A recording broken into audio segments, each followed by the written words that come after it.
আসসালামু আলাইকুম ভিউয়ার্স, আশা করি আপনারা সবাই ভালো আছেন। আজকে আমি যে ভিডিওটা দেখাবো সেটা হচ্ছে প্রন বল। আমি জানি আপনারা অনেকেই এটা বাসায় তৈরি করেছেন, আর তারপরেও আমি এটা আমার মতো করে তৈরি করলাম।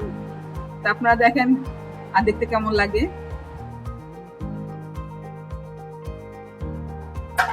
প্রথমে আমি 2-3টা পাউরুটি ছোট ছোট করে 4 কোনা করে কেটে নিচ্ছি।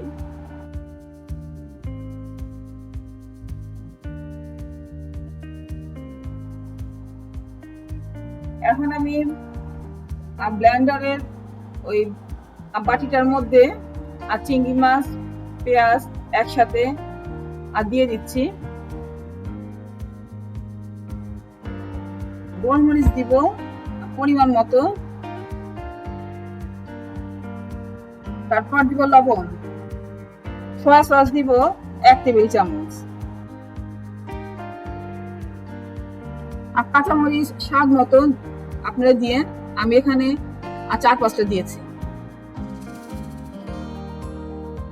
উপকরণগুলো সবগুলো একসাথে নিয়ে ব্লেন্ড করছি। ব্লেন্ড করা শেষ হয়েছে। এখন একটা পাত্রের মধ্যে আমি এখন ঢালবো।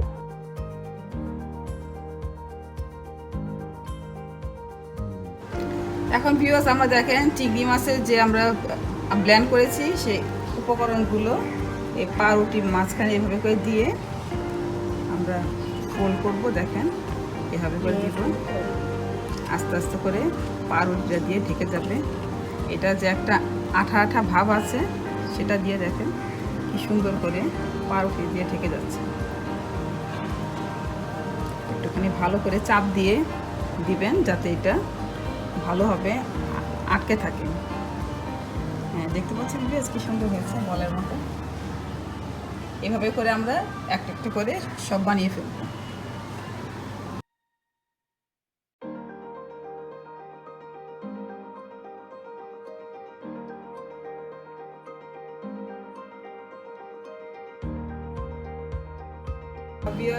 এটা আমরা গরম তেলে ভাজার আগে এই 5-10 মিনিটের জন্য ফ্রিজে রাখবো, আর যাতে এইটা মানে ভালোভাবে পাউরুটিটা চিংড়ি মাছের সাথে আটকে থাকে।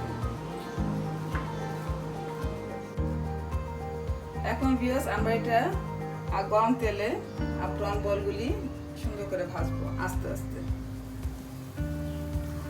আমরা চুলার জাল খুব একটা বেশি দিব না বাড়িয়ে, আর বেশি বাড়িয়ে দিলে প্রন বলগুলো পুরো যাওয়ার সম্ভাবনা থাকতে পারে।